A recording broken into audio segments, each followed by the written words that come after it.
What's up, my guys? My favorite thing to do on TikTok is to instigate the car community. So I've returned. Here's what your souped up ghetto ass car says about you. If your car has a loud bass, you're probably not pleasing the ladies, but you're hoping your car can, if you know what I mean. The Honda Civic. I don't know why dudes try to turn the Honda Civic into a supercar. You probably drink Dos Equis and wear fake designer brands. Stop doing that. It's so tacky. The WRX. You're just trying to act rich. You also vape. You're gonna need it. If your tires look like this, I'm just gonna assume you're broke. Why haven't you fixed them? Lifted trucks. Looks about accurate. The black Chrysler 300? You definitely think you're a baller. My guy. No girl's getting into that thing. Mustangs. Whenever I pass a car accident, I just automatically assume there's a Mustang involved. The Nissan Altima. Usually the one on my ass when I look in the rear view. If you're one of these guys, or wanna be one of these guys, I finally made some merch for you. Head over to my website to get these awesome stickers.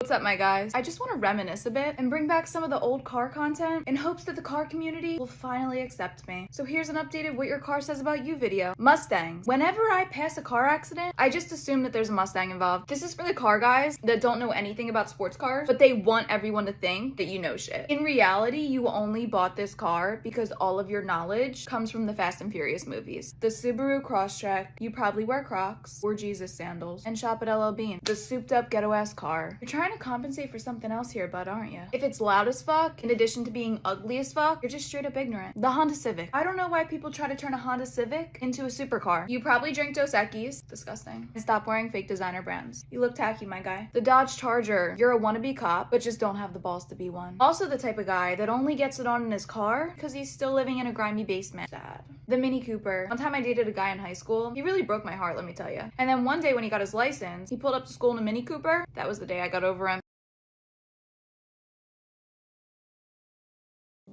Making your home modern and beautiful is easier than you think with 50/50 RGB SMD strip lights. Bright, uniform, ambient lighting for anywhere in your room. Use exactly the length you need thanks to the cuttable design.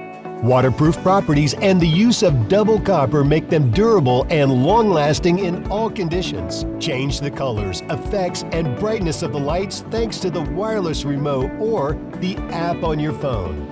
Change the look of your home. Order now. What's up, my guys? I am totally aware just how much the car community on TikTok absolutely adores me, but I feel like we haven't done enough digging into the truck side of things. So today, we're talking about what your truck says about you. Hee-haw. The truck you need a ladder to get into. If your truck looks like this, you're a short, frail boy. I'm cringing. You're impressing no one with that thing. You're also the guy that takes a tape measure to your downstairs region. Every centimeter counts, am I right? The Ford F-150. Maybe a super toxic trait of mine, but if you drive this truck, I trust you. It's just the all-American truck, am I right? You probably listen to Garth Brooks and have some dirty ass hands, and if you aren't the manual labor type, this is just not the truck for you. I just want to get this one out of the way. The Toyota Tacoma. It's a grandpa truck. I'm sorry, nothing about it is badass. It even looks like a grandpa. The Jeep Wrangler. You just got back from deployment and had a large stack of cash on your hands, so you decided to spend it on a truck that will most definitely fall apart within a year. The Escalade. It's the rich mom truck. It's for the wannabe soccer family, but in reality, your kids would rather be at a top-notch steakhouse than ever step foot on a soccer field. The Honda truck. I didn't even know these existed. And lastly, the G-Wagon. At least you get a tax break. Alright, this one's for the boys. We're here to talk about what your car says about you. It's kind of just become a staple at this point. Alright, first up we got the Ford F-150. I gotta say, it's a classic. You probably listen to Garth Brooks and have some dirty ass hands. If you don't do manual labor, this is not the truck for you. We don't like wannabes. Alright, next up we got those souped up ghetto ass cars. Listen, bud, it looks like you're trying to compensate for something else here. Also, if it's loud as fuck, you're just straight up ignorant. The Jeep Wrangler, king of the parking lot, am I right? Listen, I love the idea of them, but I'm just gonna assume that you constantly love having car issues. Subaru Crosstrek, you probably wear Crocs and shop at LL Bean, and you were definitely the weird kid in high school. The good old Toyota Prius, all I could think of when I see this is my 5th grade history teacher. I'm assuming reliability is really important to you, and I really can't hate on that. It's always the guys that are very content with simple material items that are always the highest quality. How to save the best for last, the M3. Just a side note, I hate what they did with the new girls. I just wanted to point that out. But if you have this car, you do have the ultimate taste in vehicles, and all of my respect.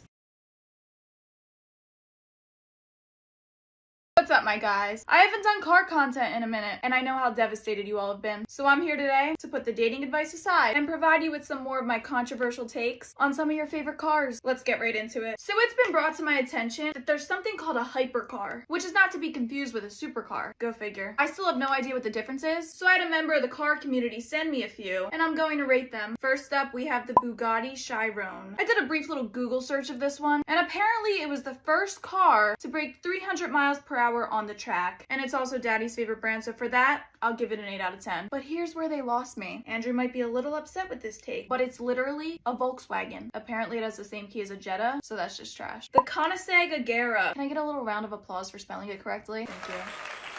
I'm giving this one a 4.9, and here's why. You can save about $4.9 million if you just go for the 490 horsepower Corvette dad car that looks identical to this overpriced piece of shit. It also has a Ford engine, which is kind of funny. It's kind of like how women... Actually, that's too crude. I'm moving on. My point is, you could have just gotten a used Mustang. The Pagani Zonda, 1.5 out of 10. Listen, I know how much hate I got for saying the 911 is not a supercar, but that bug-eyed economy car is still more impressive than whatever the hell piece of 4th grade art show bullshit this is. And lastly, the McLaren P1, 6 out of 10. Apparently, people are obsessed with these. It's literally the same thing as a 650S, and just overall not that impressive. Okay, whatever, bye.